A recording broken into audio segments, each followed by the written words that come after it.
Nous corrigeons l'exercice 64, page 22, partie B.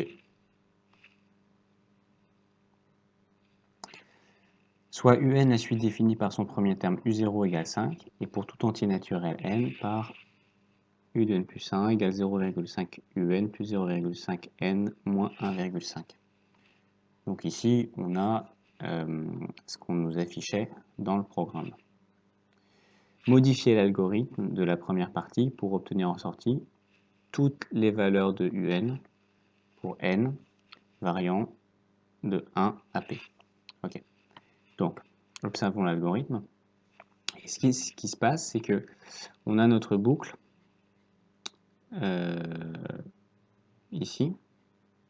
Pardon, je me suis trompé. La boucle, elle commence là, elle se termine là. Du pour jusqu'au fin de pour. Ok. Et à l'intérieur de la boucle, donc quand ça tourne, on n'affiche pas U. U, il va changer ici, dans la mémoire de la calculatrice, les valeurs vont se changer, mais U ne va pas être affiché. Donc, ici, U n'est affiché que quand on a terminé la boucle pour. Donc, si on veut afficher toutes les valeurs U, en fait, il faut que l'instruction d'affichage, on aille la glisser à l'intérieur de la boucle pour. Donc, ça va nous donner ça. Donc, question 1. Donc là, on est dans la partie B. Partie B, je vais prendre une taille de feutre un tout petit peu plus fine. Donc, je vais juste modifier cette partie. Pour K variant de 1 à P, d'abord, on va changer la valeur de U, affecter à U la valeur 0,5 U plus 0,5 K-1 moins 1,5. Puis ensuite afficher U. Et puis fin de pour.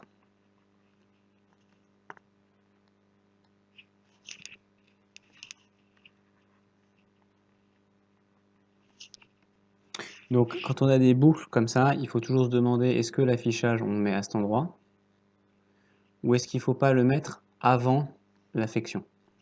Ici on peut le mettre à cet endroit. Pourquoi? Parce que au départ on a U0 qui vaut 5 et ensuite on a la boucle pour qui va commencer et donc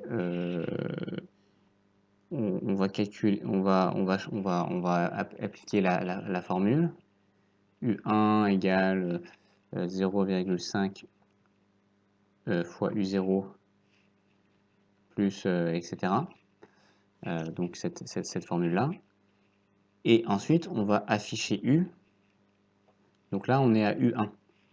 Et on nous demande bien d'afficher UN pour les valeurs de 1 à P. On ne nous demande pas d'afficher le U0 qu'on avait avant l'entrée de la boucle. Donc ici, le U1, le affiché, on peut le mettre après l'affectation. Voilà, et puis vous pouvez tester dans vos calculatrices, vous allez voir, ça va bien marcher. Question 2. À l'aide de l'algorithme modifié, après avoir saisi P égale 4, on obtient les résultats suivants. Peut-on affirmer à partir de ces résultats que la suite UN est décroissante? Justifier. La réponse est non, parce que pour justifier qu'elle soit décroissante, il faudrait qu'on ait une décroissance comme ça. J'ai mal regardé les résultats. J'ai cru que pour ces résultats, elle était effectivement décroissante. En fait, c'est pas ce qui se passe. On part de 1, après on va en moins 0,5 ici, après on va en moins 0,75, et après on remonte en moins 0,375. Donc évidemment, puisqu'elle remonte, c'est pas décroissant. Mais même si ça l'avait été, c'est-à-dire si ici on avait eu un résultat inférieur à ce résultat-là, donc on aurait eu U1, U2, U3, U4, quelque chose qui est vraiment décroissant, même dans ce cas-là, c'est pas parce que les 4 premiers termes sont décroissants qu'il n'y a pas un moment où ça va remonter. Donc on n'aurait pas fait une démonstration. Mais là, la réponse va être très simple. C'est que U4 est supérieur à U3. Donc, ces résultats ne montrent pas du tout que c'est décroissant. Je le mets en langage télégraphique. Hein. Question 3. Démontrer par récurrence que pour tout entier naturel n supérieur ou égal à 3, u de n plus 1 est supérieur à un. Ok. Donc on a typiquement une démonstration par récurrence. On va commencer de façon très classique par l'initialisation.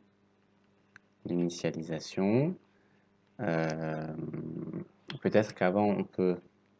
Oui, je vais bien le faire. On va faire quelque chose de propre. Avant, on va définir quelle est la propriété qu'on veut démontrer.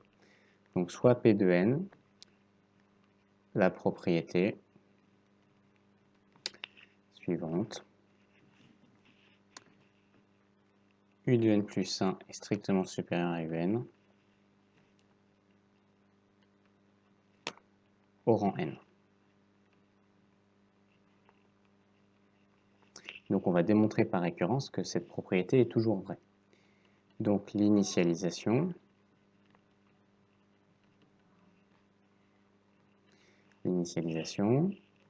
on va montrer que P1 est vrai. Que P3 est vrai. Donc U3, il vaut 0,75 et U4, il vaut moins 0,375. Donc, on a bien U3, pardon, on a bien U4 qui est plus grand que U3. Donc, au rang 3, la propriété est vraie. Donc P3 est vrai. Hérédité. Donc, on supposons que P de n est vrai. C'est-à-dire que U de n plus 1 est strictement supérieur à U de n. Eh bien, on va essayer de démontrer par récurrence que U de n plus 2 est strictement supérieur à U de n plus 1. Donc, la propriété sera vraie au rang suivant. Alors,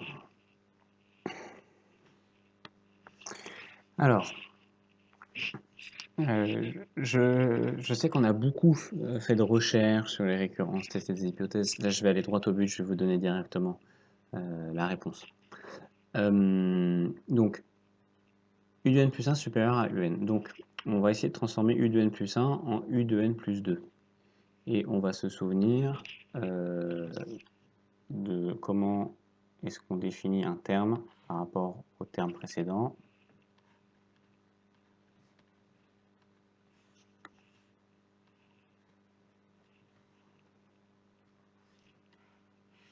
Voilà, on garde ça dans un petit coin de notre mémoire. Donc, U de n plus 1, je vais le multiplier par 0,5, puis je vais lui ajouter 0,5n, puis je vais lui enlever moins 1,5. Ce que je veux, c'est qu'il se transforme en U de n plus 2. Donc, je multiplie par 0,5 à gauche. Donc, je fais la même chose à droite. Ok. Maintenant, j'ajoute plus 0,5 n plus 1 à gauche.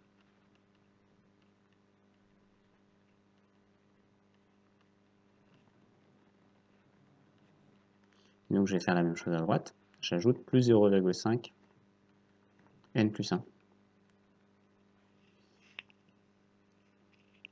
Ok. Et je me sers d'une petite astuce qui est que comme n plus 1 c'est supérieur à n, et bien 0,5 n plus 1 c'est supérieur à 0,5n. Ok. Donc ça veut dire que tout ça là, tout ça, ça va être plus grand que 0,5 UN plus 0,5 N. Hein. Si vous regardez ce truc-là, il est plus grand que celui-là. Et ça, c'est la même chose. Donc du coup, la somme des deux est plus grande que la somme des deux à droite. Ok? Donc, si vous n'avez pas compris ce que je viens de dire, remettez-le vous en boucle. Je crois qu'il faut bien le comprendre à tête reposée. Donc, je vais recopier ce qui est à gauche là. 0,5 U2N plus 1 plus 0,5 facteur de N plus 1 est strictement supérieur à, et là je vais écrire ce qui est en bleu. 0,5 UN plus 0,5 N. Ok. Maintenant, pour avoir à gauche quelque chose qui ressemble à ça, il ne me faut plus qu'enlever le moins 1,5. Donc je réécris la même chose, 0,5 UN plus 1 plus 0,5 facteur de N plus 1, et je retire moins 1,5 est strictement supérieur à 0,5 UN plus 0,5 N. Donc là, j'ai juste recopié. Et comme ici, j'ai enlevé moins 1,5, je fais moins 1,5. Et qu'est-ce qu'on reconnaît ici, à gauche? Eh bien ça, c'est U de N plus 2. Et qu'est-ce qu'on reconnaît à droite? U de N plus 1. Donc, si ça c'est vrai, alors forcément ça, c'est vrai aussi.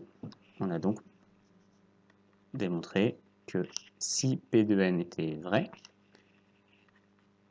P au rang suivant sera vrai aussi.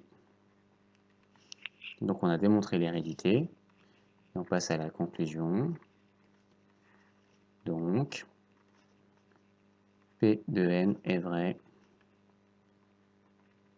pour tout N.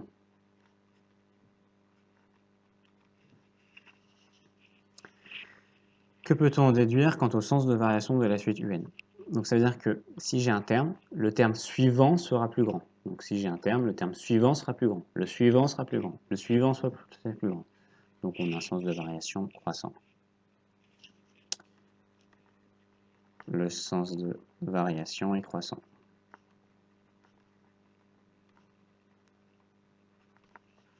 Ok, on a fini avec le 3, petit 4.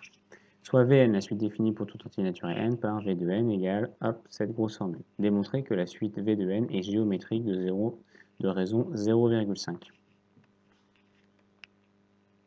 Donc, je rappelle qu'une suite géométrique, elle est de la forme V de n plus 1 est égal à V de n que multiplie un nombre qu'on appelle Q. Ok? Donc, on va voir à quoi ressemble V de n plus 1.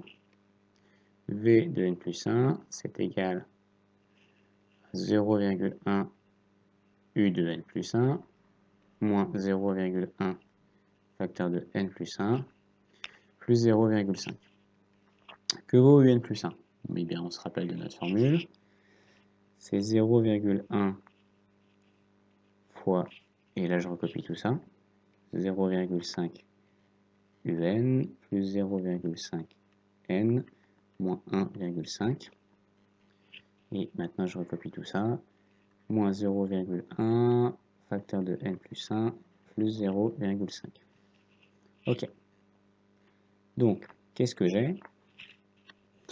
Alors on va développer. 0,1 fois 0,5, ça fait 0,05 UN, plus 0,05 N, moins 0,15, moins 0,1 N, moins 0,1, plus 0,5.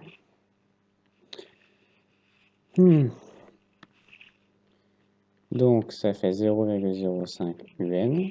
On va essayer de rassembler les N ensemble.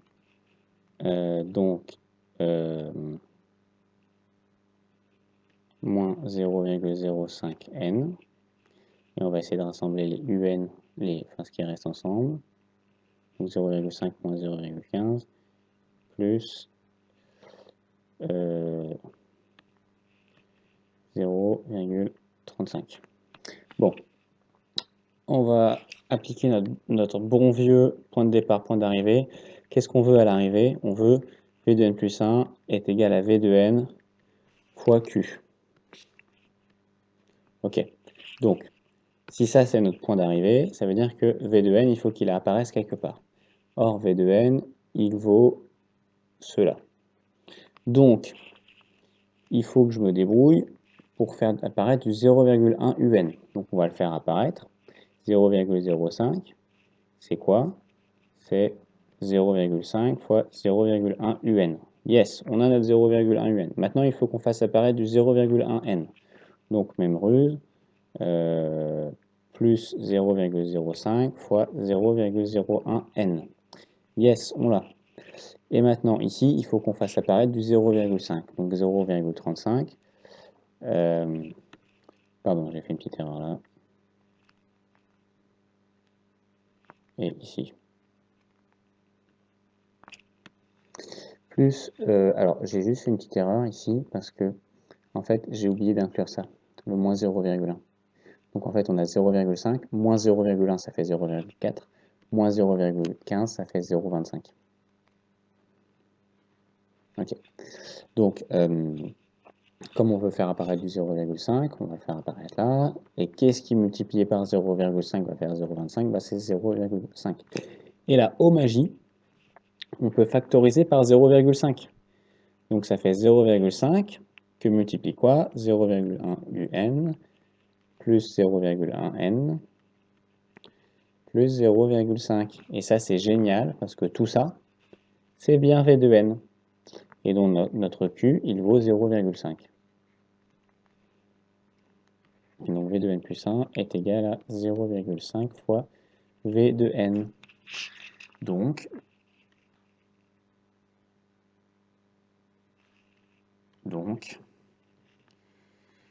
Vn est géométrique, par définition des suites géométriques. On va faire un bel encadré. Ok. Exprimer Vn en fonction de n. Quand on a une suite géométrique, on peut l'exprimer de la façon suivante. V de n est égal à V de p que multiplie Q à la puissance n moins p. Donc ça, c'est une formule à savoir par cœur. Par cœur, par cœur, par cœur, par cœur. Recopiez-la 3-4 fois si vous ne la connaissiez pas. Donc, ça, c'est une formule géométrique exprimée par récurrence. C'est-à-dire qu'on exprime un rang, V de n plus 1, en fonction du rang précédent, en fonction de Vn. Ça, c'est une suite définie de façon explicite. Je n'ai pas besoin de connaître le rang précédent. Il suffit que je connaisse un seul rang. Et, enfin, je vais traduire ça par des chiffres, ce sera plus concret pour vous. On sait que on va calculer V0 avec U0.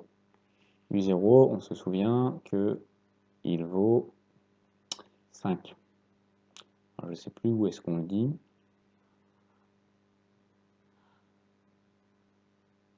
Voilà, on le dit ici, U0 égale 5.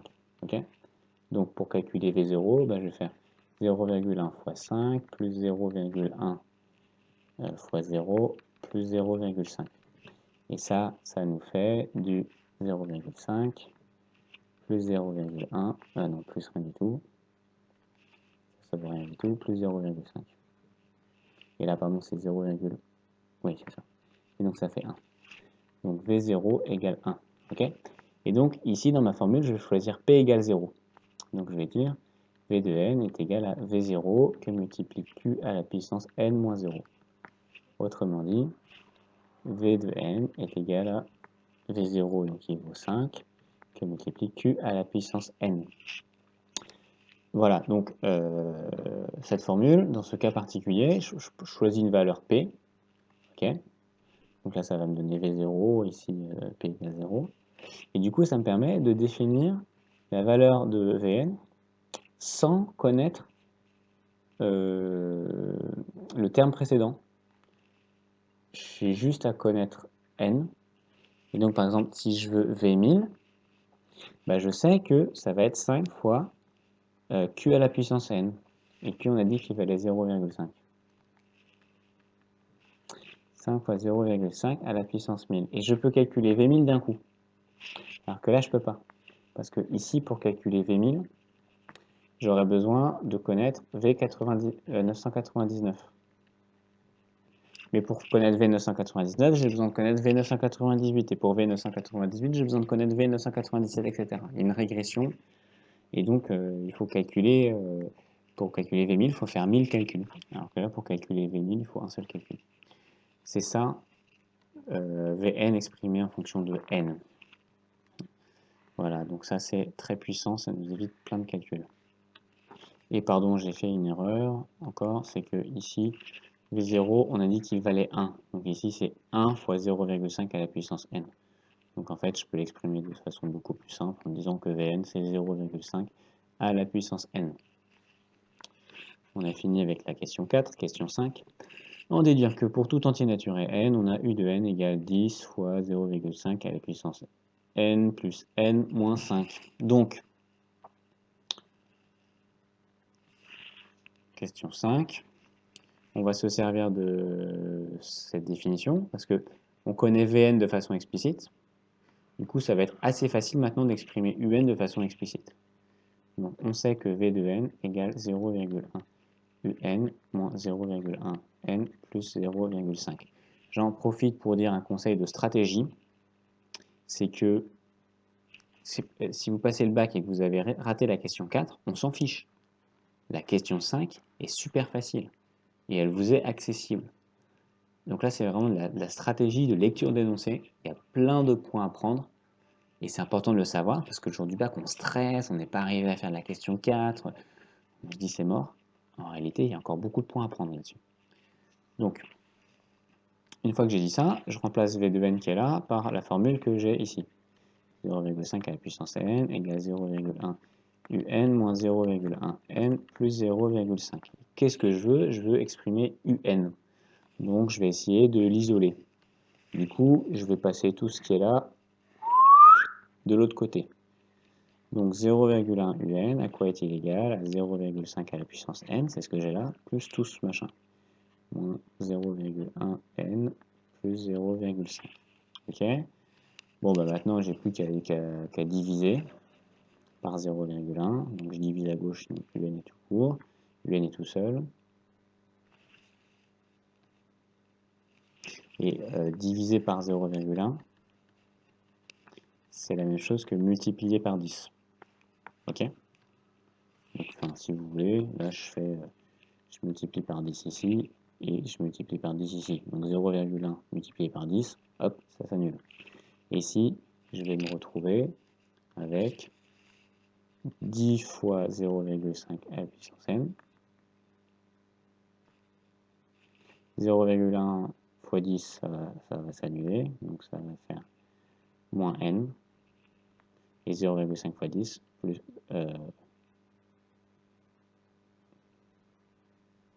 plus 5.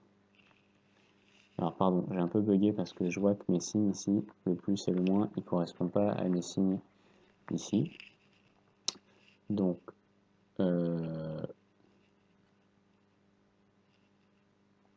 oui, c'est parce que quand j'ai passé de l'autre côté, j'ai oublié d'inverser les signes. Donc ici c'est plus, et ici c'est moins. Hein, quand j'ai fait ce passage de l'autre côté. Donc ici c'est plus, et de l'autre côté c'est moins. Pourquoi il faut inverser les signes? Parce que si on dit que B égale 4, quand je passe de l'autre côté, ça devient B moins 4 égale 0. Donc ce plus 4, il est devenu moins 4. Et je retrouve bien la formule qu'on me demandait de démontrer dans la question 4, hein, qui est celle-ci, dans la question 5. Et donc on a fini l'exercice.